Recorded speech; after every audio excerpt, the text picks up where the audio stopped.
और एक बात बताएं, आप कहेंगे महाराज जी किसी के हृदय की कैसे पता चले कि उसका हृदय कैसा है? हमारे सब गुरुजन बैठे, नेत्रम वक्त्रम विकारेण। सबसे पहली व्यक्ति की पहचान उसकी आंखों से है। अगर नेत्र बहुत चंचल हैं, नेत्रों में गंभीरता नहीं है, नेक में ही झपक जाते हैं, नेक में इधर, नेक में इधर, नेक में इधर, ऐसे बड़े मटकते रहते हैं, समझ जाना कि चित्त इसका अशांत है। कई लोगों के नेत्र बहुत जल्दी जल्दी घूमते हैं इधर उधर, धीरता नहीं है, गंभीरता नहीं है।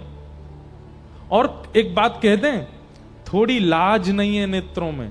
जैसे कई नेत्रों में बड़ी लाज होती है। लाज कैसी होती है? वो शांति रहते हैं, एक साथ किसी का मुख नहीं देखेंगे, थोड़ा थोड़ा लाज करेंगे, समझ जाना चित्त सुंदर है। नेत्रम। दूसरा वक्त्रम, वाणी।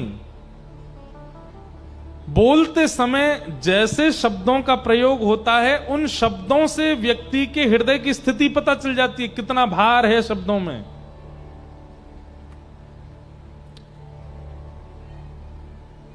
वक्त्रम। और तीसरा है विकारेण।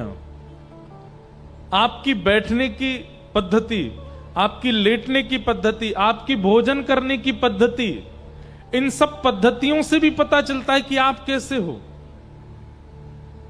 कई लोग सुख आसन में बैठ नहीं पाते, बैठेंगे तो कथा भी सुनेंगे ऐसे, कभी ऐसे कभी ऐसे। कई लोग तो व्यासपीठ की तरफ ही पांव पसार लेते हैं और बैठे बैठे सुनते रहे, पैर और हिलाते रहेंगे ऐसे। हमारे पांव के दर्शन करते रहो, महाराज जी कथा सुनाते रहो। ये बहुत विकारों का परिवर्तन होना शरीर में। फिर भोजन कैसे करते हैं? दो हाथों का प्रयोग नहीं होना चाहिए भोजन करते समय। एक हस्तेन, केवल एक हाथ से प्रसाद। कई लोग रोटी भी दो हाथ से तोड़ते हैं, दोनों हाथों का प्रयोग करते हैं। और फिर सब्जी लेंगे महाराज, वो दो चार तो थाली में गिरेंगी, फिर दो चार अपने वस्त्र पे गिरेंगी, ऊपर आते आते यहां से और गिर जाएगी। ये भोजन की पद्धति नहीं है।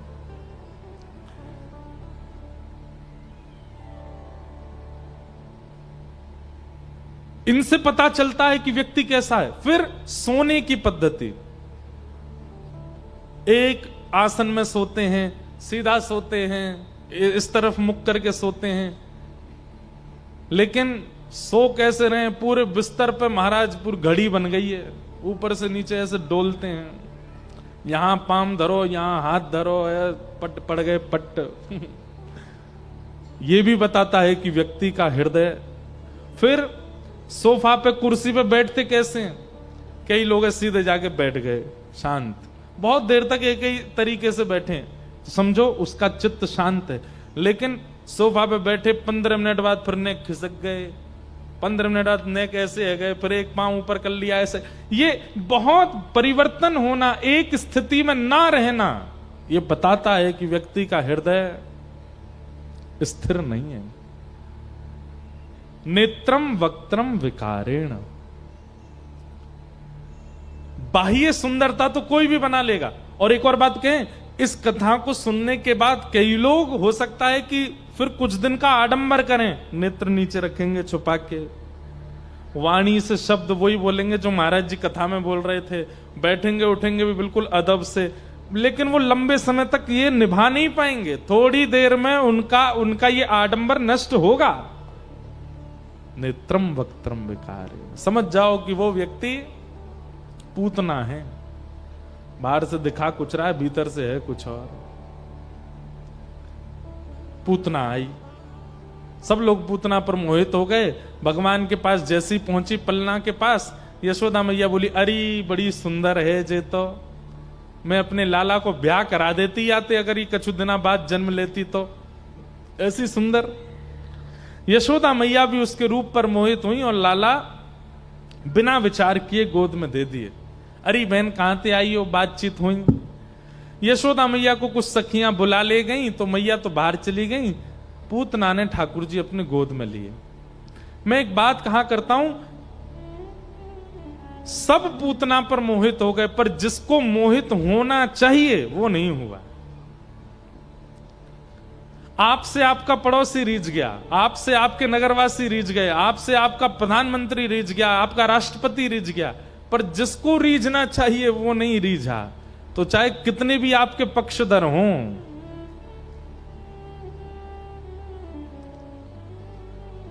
कर्ण जब महाभारत युद्ध में जाता है, तो प्रसंग तो बड़ा है, मैं बस सूक्ष्म में कह दूं तो इंद्र ब्राह्मण का रूप धारण करके आता, कहता है कि मुझे दान दो। तो कर्ण कहता क्या चाहिए? बोले कवच और कुंडल दे दो। कवच और कुंडल जब तक कर्ण के पास रहेंगे तब तक कर्ण को कोई नहीं मार सकता, लेकिन कर्ण का नियम है कि ब्राह्मण अगर कुछ मांग ले तो देने से मना नहीं कर सकता। तब कर्ण के सारथी कर्ण को कहते हैं कि महाराज, हम मानते हैं कि आप दानवीर हैं, लेकिन बीच युद्ध में दान देना ये कोई धर्म नहीं है। आप ब्राह्मण से कह दीजिए युद्ध के बाद आ जाए, अभी नहीं। तब कर्ण एक बहुत अच्छी बात कहते हैं, अपने सारथी से कहते हैं, बोले मैं कब तक बचूं? मेरे पक्ष में दुर्योधन है, दुशासन है, भीष्म पितामह है, कृपाचार्य हैं, सब हैं, पर मेरे विपक्ष में पूरे ब्रह्मांड का नायक खड़ा है, मैं कब तक बचूंगा? ये कवच कुंडल मेरी रक्षा कब तक करेंगे? अरे मानव रूठा हो तो मनाया जा सकता है, राजा रूठा हो तो मनाया जा सकता है, महाराजा रूठा हो तो मनाया जा सकता है, पर यहां तो देव रूठा है, इसको कैसे मनाऊं? कब तक बचाऊं? और तुरंत अपने कुंडल कवच निकाल करके दान कर दिए। कर्ण की इस बात से क्या समझे? भगवान रूठे हुए हैं तो मेरे पक्ष में चाहे जितने लोग हों, मेरा नाश तो निश्चित है। पूतना की स्थिति ऐसी है, पूतना के सब भले ही मोहित हो गए पूतना से, लेकिन ठाकुर जी नहीं रीझे। रावण के काल में भी तो यही था। रावण के काल में नारद जी कहते हैं, मैं भी अपने वीणा पर रावण रावण रावण रावण कीर्तन करता था कभी कभी, इतना उसका भय था। महादेव तो स्वयं कैलाश से चल करके जाते थे लंका अपनी आराधना करवाने। महादेव उसके पक्ष में, ब्रह्मा जी के तो वंश में ही जन्म हुआ है रावण का, ब्रह्मा जी के पुत्र का पुत्र है रावण। ब्रह्मा जी पक्ष में है, शंकर जी पक्ष में है, इंद्र पक्ष में है, सब पक्ष में, कुबेर पक्ष में है, लेकिन नारायण पक्ष में नहीं थे, तो कोई नहीं बचा पाया रावण को। इसलिए भैया, और तो रूठे भले रूठे, पर तुम जन रूठो मालाधारी। और भले ही रूठ जाए मुझसे, भैया रूठ जाए, बहन रूठ जाए, पत्नी रूठ जाए, ससुर जी रूठ जाए, नाती रूठ जाए, पुत्र रूठ जाए, सब रूठ जाए चलेगा, पर हे नाथ आप कभी मत रूठना, आप मुझसे मत रूठना। हे मेरे पंढरी नाथ, आप मुझसे कभी रूठना मत।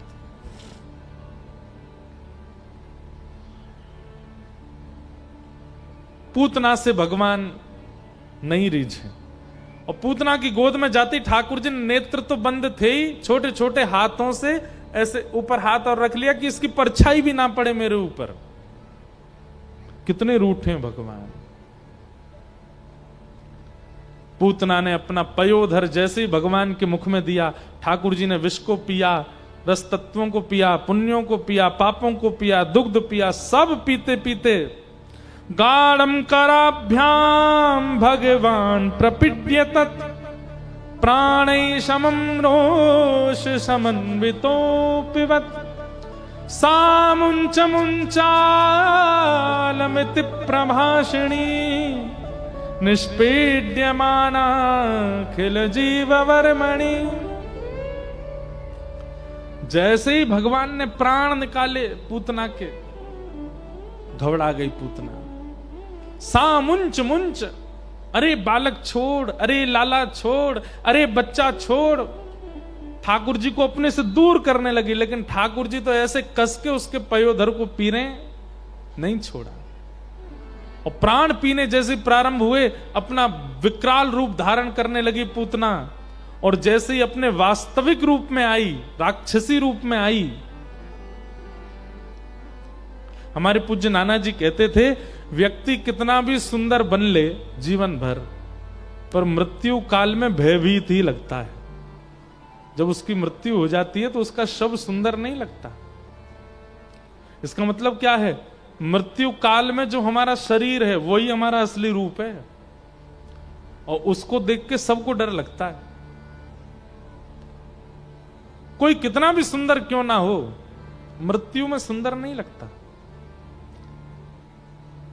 कल तक जिसको बेटा माना, पति माना, परमेश्वर माना, सब कुछ माना, वही प्राण निकल जाने के बाद उसको छू करके भी यूं लगती है कि कहीं रात में दिख नहीं जाए। आज भय लगने लगता है। सूरदास जी कहते हैं, मन पंछी उड़ जई है जा दिन, ता दिन तेरे तन तरुवर के, सब ही पात झड़ जई है। मन पंछी उड़ जई है जा दिन, जा प्रियतम सो प्रीत घनेरी, सो देख डर जई है। बिन गोपाल को नहीं अपनो, बिन गोपाल को नहीं अपनो, जासों कीरत रही है। मन पंछी उड़ जई है जा दिन। सूरदास जी गा रहे हैं, जा प्रियतम सो प्रीति घनेरी। 7 फेरे जिस प्रियतम के साथ लिए, मृत्यु हो जाने के बाद उसको देख के भी डर लगता है। भगवान करे सबका अविचल हो सुहाग, पर प्रियतम की मृत्यु हो जाने पर पत्नी इतनी व्याकुल हो जाती है, कहां चले गए मेरे प्राणनाथ, मेरे जीवननाथ, मेरे सर्वाधार, जीवनाधार। कहीं पति जाकर के यमराज से कहे, देखो मेरी पत्नी कितना रो रही है, आप मुझे क्यों ले आए? तो यमराज कहते हैं, एक काम कर, सुन, तेरे को 2 मिनट के लिए वापस भेज रहा हूं, जा। अंतिम संस्कार वगैरह सब हो चुके, और उसके बाद पति आया 2 मिनट के लिए। पत्नी रात में सोई थी, रो रही थी बेचारी, व्याकुल है, कहां चले गए? रात में प्यास लगी, पानी पीने के लिए जैसी उठी, लाइट ऑन करी, देखी ऊपर पंखा पे ही बैठे पतिदेव, और जैसे ही ऊपर से बोले, कैसी हो भाग्यवान, तुरंत भाग जाएगी कमरे में से, भूत पिशाच निकट नहीं आवे, महावीर जब नाम सुनावे। ये कहां से आ गए यहां पे? ये तो चले गए थे। बेचारा वापस जाएगा, यमराज जी से कहेगा, नहीं अच्छा है मुझे यहीं रख लो, वो तो डर रही है मुझको देख के।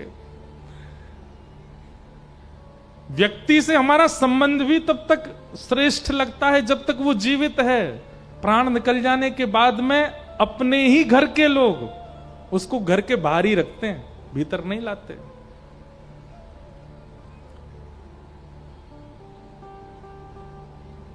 मृत्यु काल, सब भयभीत हो जाते हैं अपने मृत्यु काल में, कोई सुंदर नहीं लगता। हां, जिसने जीवन भर हरि स्मरण किया हो, हरि नाम जपा हो, जिसने जीवन भर हरि संग किया हो, उसके मृत्यु काल में लाखों लोग उमड़ पड़ते हैं उसका दर्शन करने के लिए। उनके दर्शन से हम धन्य हो जाएंगे, हमारा जीवन सफल हो जाएगा।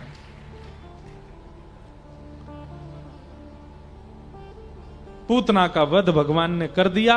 विशाल पूतना धड़ाम से गिरी, सब जोर की आवाज हुई, ब्रजवासी दौड़ करके गए, ठाकुर जी को ढूंढा, नहीं मिले। तभी पूतना के ऊपर देखा तो छोटे से बाल गोपाल वहीं पौड़े आनंद कर रहे हैं। ब्रजवासी सब लेकर के ठाकुर जी को गौशाला गए। पूतना के अंग के टुकड़े टुकड़े करके चिता लगा करके अग्नि लगाई, मर गई थी। कहते हैं भागवत जी में वर्णन आता है कि पूतना के अंगों को चिता पर जैसे ही जलाया गया तो जिस प्रकार की हवन सामग्री डालने पर हवन में से सुगंधी आती है, ऐसी सुगंधी आने लगी पूतना के अंग से।